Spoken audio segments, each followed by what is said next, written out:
오늘 우리에게 주시는 하나님의 말씀입니다. 보라, 내가 너희를 보내니 양을 이리 가운데 보냄과 같도다. 그러므로 너희는 뱀같이 지혜롭고 비둘기같이 순결하라. 사람들을 삼거라. 저희는 너희를 공회에 넘겨주겠고 저희 회당에서 채찍질하리라. 또 너희가 나를 인하여 총독들과 임금들 앞에 끌려가리니 이는 저희와 이방인들에게 증거가 되게 하려 하심이라.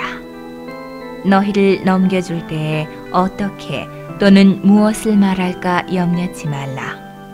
그때에 무슨 말할 것을 주시리니 말하는 이는 너희가 아니라 너희 속에서 말씀하시는 자 곧 너희 아버지의 성령이시니라.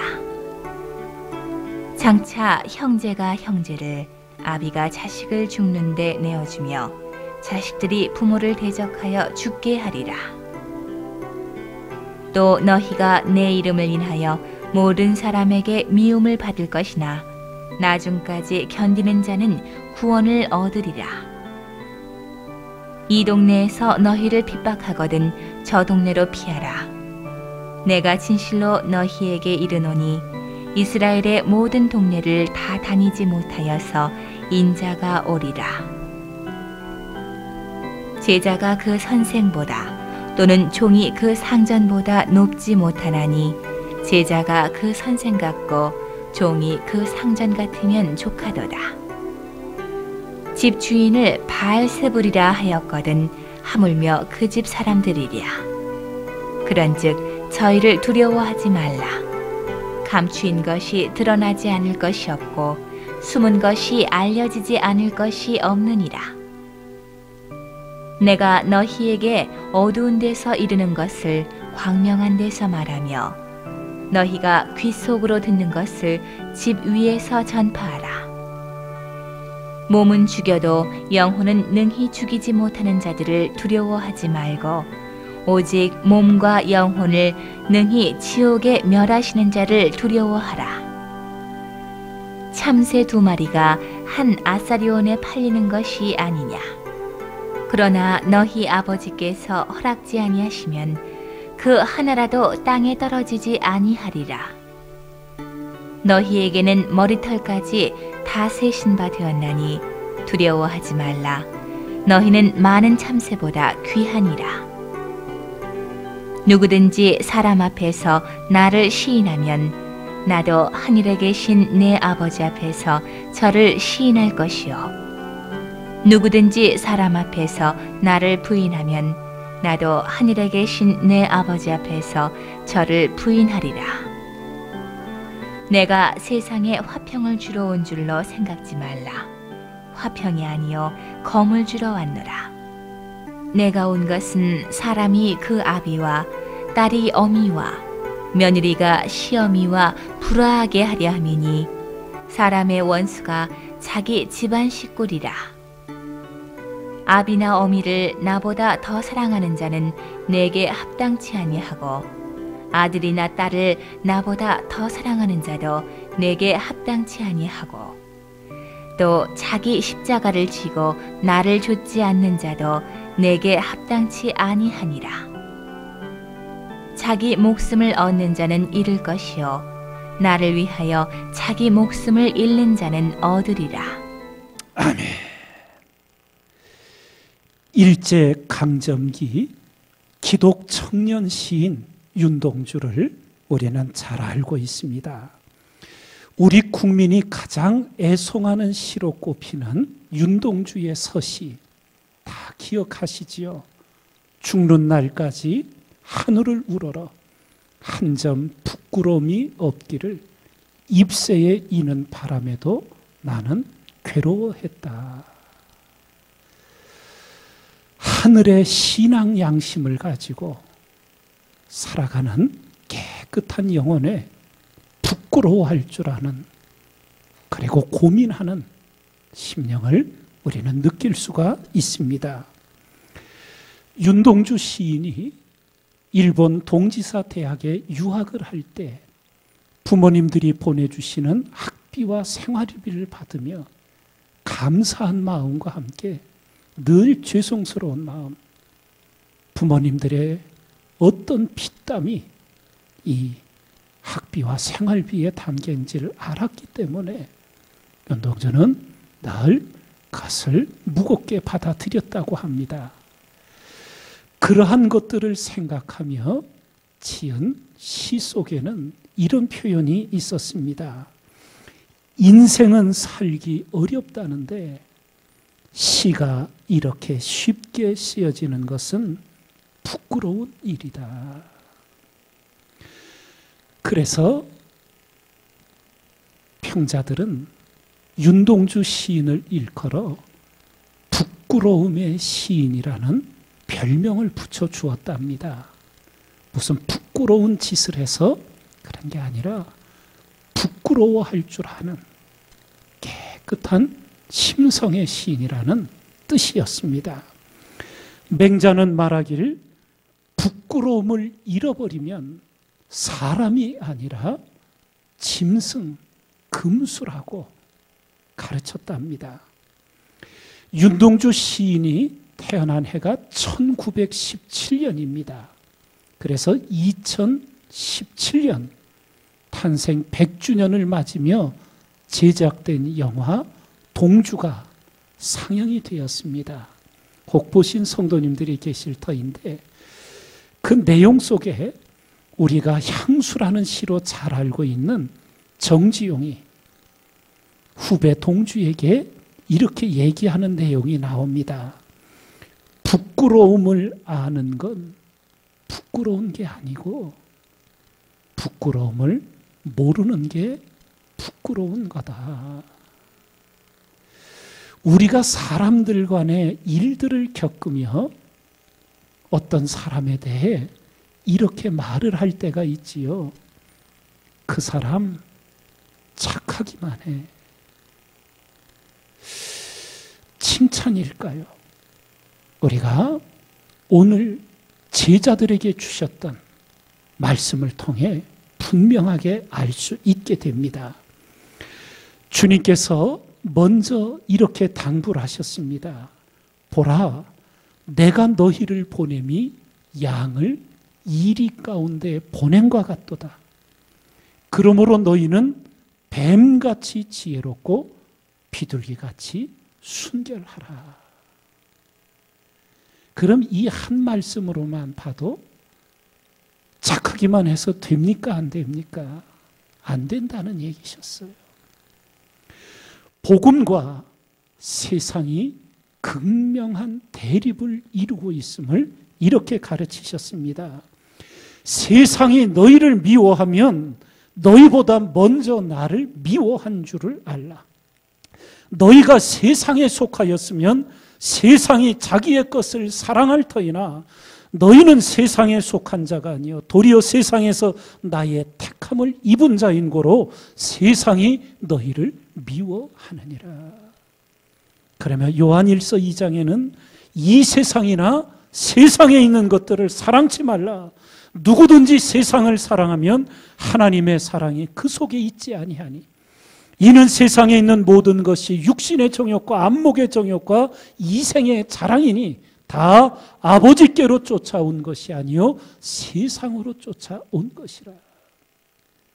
그러면 야고보서 4장에는 간음하는 여자들이여 세상과 벗된 것이 하나님의 원수임을 알지 못하느냐. 그런즉 누구든지 세상과 벗이 되고자 하는 자는 스스로 하나님과 원수되게 하는 것이니라. 선명한 대립을 일깨워 주셨습니다. 여러분과 저를 주님께서 세상으로부터 불러내어 구원해 주셨습니다. 그런데 그것이 끝이 아니라 주님의 뜻은 구원받은 여러분과 저를 세상의 구원을 위해 다시 세상으로 파송하시는 거였습니다.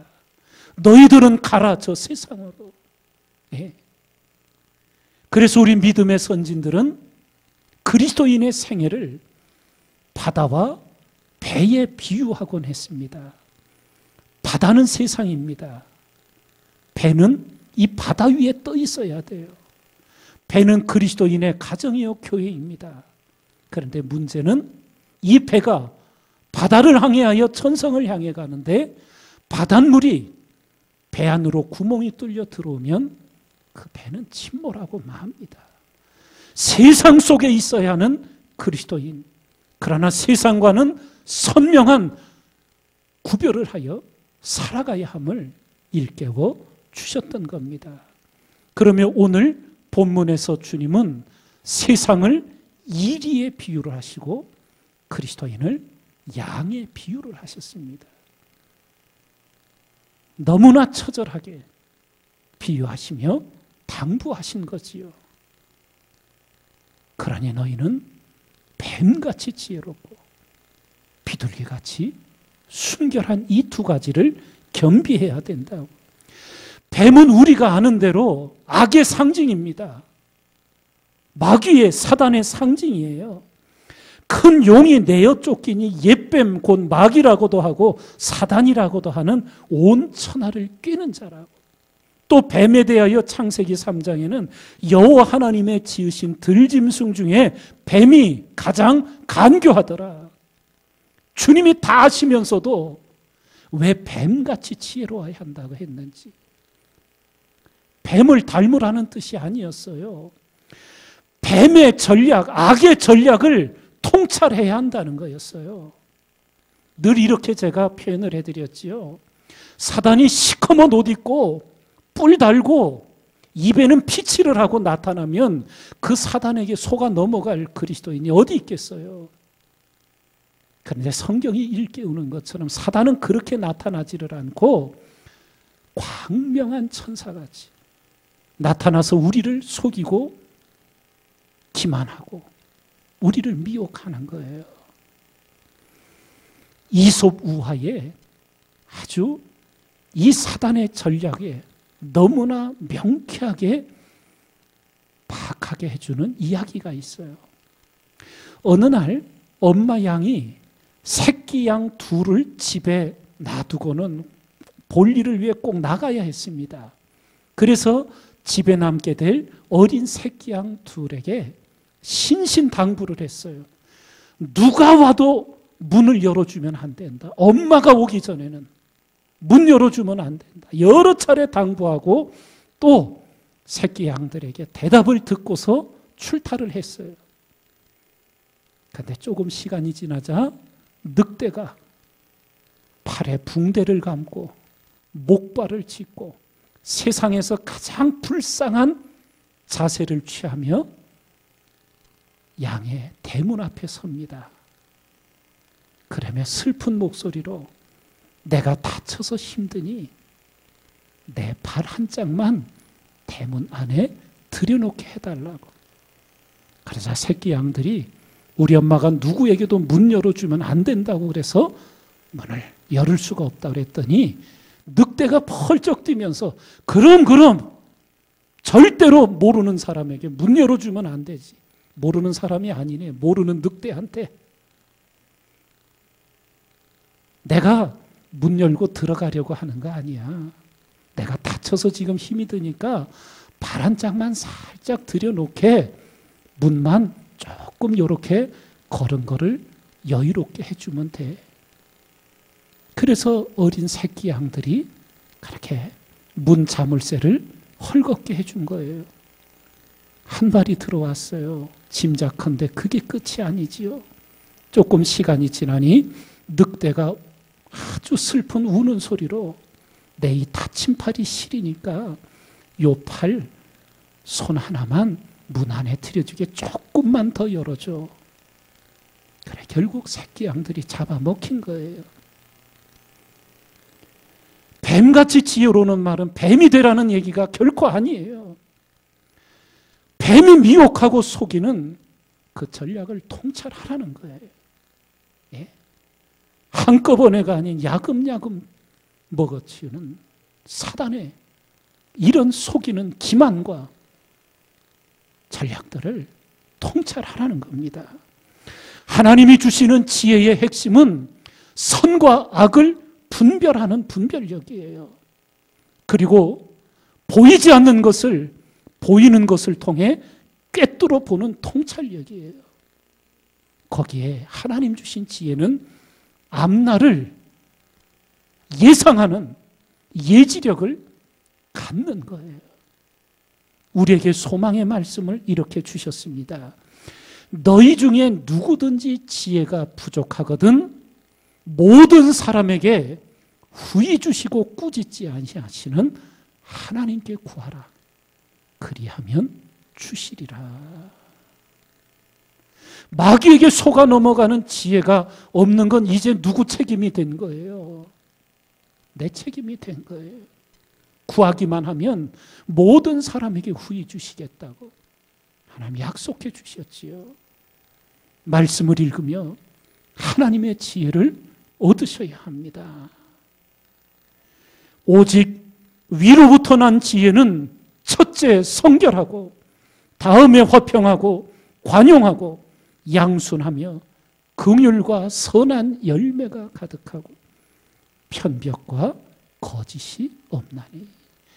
편벽이라는 말은 치우친다는 말이에요. 성결한 하나님의 지혜는 치우침이 없고 거짓이 없다고.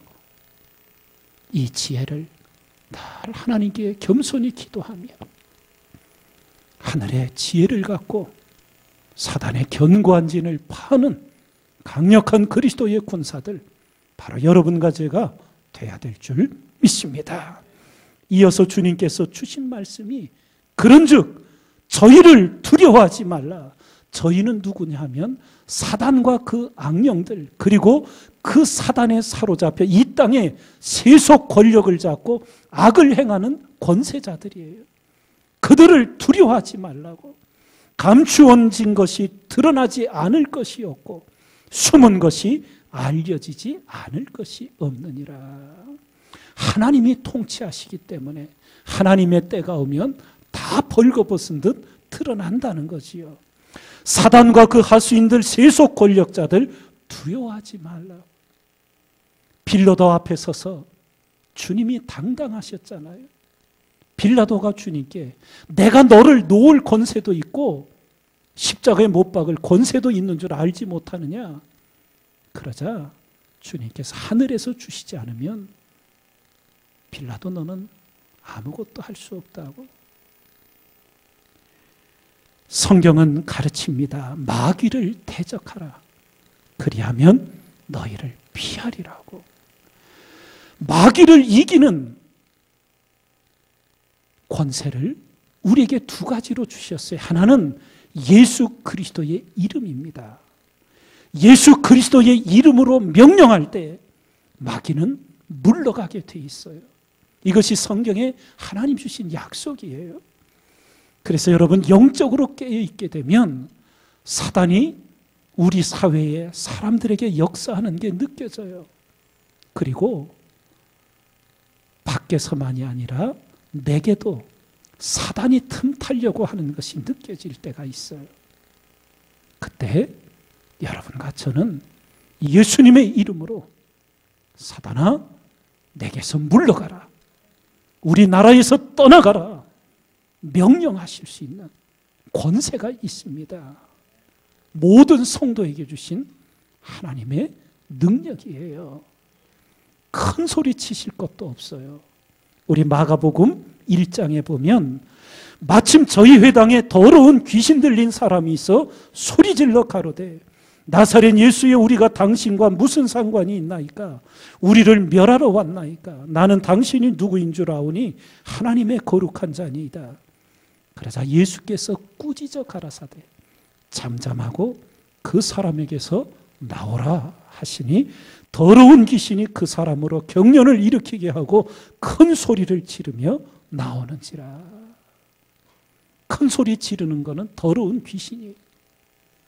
여러분과 제가 예수 그리스도 이름의 능력을 의지하며 우리 밖에서 우리 안에서 역사하고자 하는 사단의 그 영적 분위기를 느낄 때 예수 그리스도 이름으로 떠나갈 것을 명령하시기 바랍니다. 이 예수 그리스도의 이름과 함께 우리에게 주님의 보혈을 주셨어요. 분명히 기억하셔야 합니다. 죄가 있는 곳엔 사단이 떠나질 않아요. 사단이 특세합니다. 예. 제가 언젠가 그런 실제 생활 이야기를 드렸지요.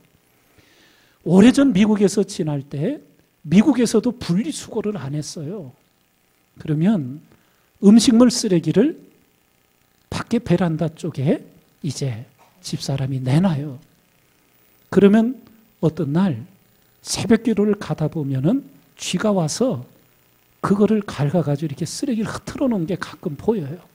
그래서 그 다음부터는 음식물 쓰레기를 밖으로 내놓지를 않지요. 예. 뭘 비유합니까? 죄를 하나님 앞에서 청산하지 않으면 사단은 결코 떠나질 않아요. 떠난 것 같다가 또다시 그 죄의 냄새를 맡고 다가옵니다.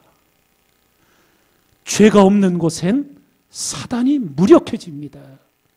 그래서 여러분과 저는 매 순간 매일 주님의 보혈로 우리의 실수, 우리의 허물을 씻어 죄사함에 깨끗한 성결한 그리스도인이 되어야 하는 거예요. 코카콜라 사장이었던 로버트 우드러프가 유명한 말을 했었지요. 내 혈관 속에는 피가 아니라 코카콜라가 흐른다. 예. 여러분과 저는 성만찬을 통해서 주님의 보혈이 우리 영과 혼과 육에 흐르고 있어요. 주님의 보혈의 능력, 사단이 물러가게 됩니다. 더 좀 명확하게 설명을 드리기 위해 우리에게 복음을 전하여 주는데 가장 앞장섰던 미국, 그 앞서 또 세계를 선교했던 영국, 또 어느 나라보다 열심히 하나님을 믿는 브라질, 왜 그런 나라들에서 동성애가 만연해지고 점점 더 악이 만연해지는지 여러분 한번 의문을 가져본 적이 계신지요? 이런 겁니다.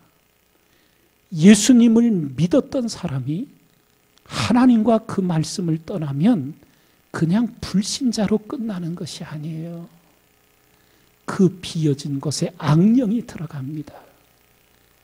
그리고는 그 다음 세대, 그 다음 세대, 그 다음 세대, 세대를 거듭하며 악한 영의 역사가 강하여지는 거예요. 하나님과 말씀을 떠나면 사단이 특세하게 되는 거예요. 그래서 그런 사회와 나라들이 점점 더 악령이 어둠이 덮이는 거예요. 이것을 우리가 영적으로 분별해야 합니다. 근신하라 깨어라 너희 대적 마귀가 우는 사자같이 두루다니며 삼킬 자를 찾나니 너희는 믿음을 굳게 하여 저를 대적하라. 마귀를 대적하라고 성경은 거듭거듭 우리에게 말씀합니다. 또한 두려움과 불안에 사로잡혀 살아간다면 그것은 하나님께 대한 불신앙과 불순종의 증거입니다. 어떤 어려운 일이 닥칠 때 우리에게는 다 두려운 순간이 와요.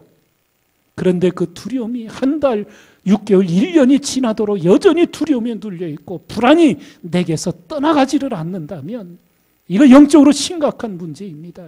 성경은 이렇게 말씀합니다. 사랑 안에 두려움이 없고 온전한 사랑이 두려움을 내어 쫓나니 두려움에는 형벌이 있음이라. 여러분 요한계시록을 잘 읽어보시면 새하늘 새 땅 천국에 들어가지 못하는 부류의 사람들이 몇 번 반복하여 언급이 돼요. 그 대표적인 부류들이 살인자들, 간음한 자들, 귀신과 접신하는 복술자들 쭉 나오는데 거기에 거짓말하는 자들이 꼭 들어가 있다는 거 여러 차례 말씀드렸지요. 그런데 거기에 두려워하는 자들이 있어요. 두려워하는 자들, 그들도 하나님 나라 들어가지 못하는 부류에 들어가 있단 말이에요. 두려움에는 형벌이 있음이라. 두려워하는 자는 사랑 안에서 온전히 이루지 못하였다고 말씀하여 주십니다. 누가 우리를 그리스도의 사랑에서 끊으리요? 환난이나 곤고나 핍박이나 기근이나 적신이나 위험이나 칼이랴. 내가 확신하노니 사망이나 생명이나 천사들이나 권세자들이나 현재일이나 장래일이나 능력이나 높음이나 깊음이나 다른 아무 피조물이라도 우리를 우리 주 그리스도 예수 안에 있는 하나님의 사랑에서 끊을 수 없으리라 선포해 주시는 거예요. 오직 하나님만을 두려워하십시오. 몸은 죽여도 영혼은 능히 죽이지 못하는 자들을 두려워하지 말고 오직 몸과 영혼을 능히 지옥에 멸하시는 자 하나님을 두려워하라 말씀하시는 거예요.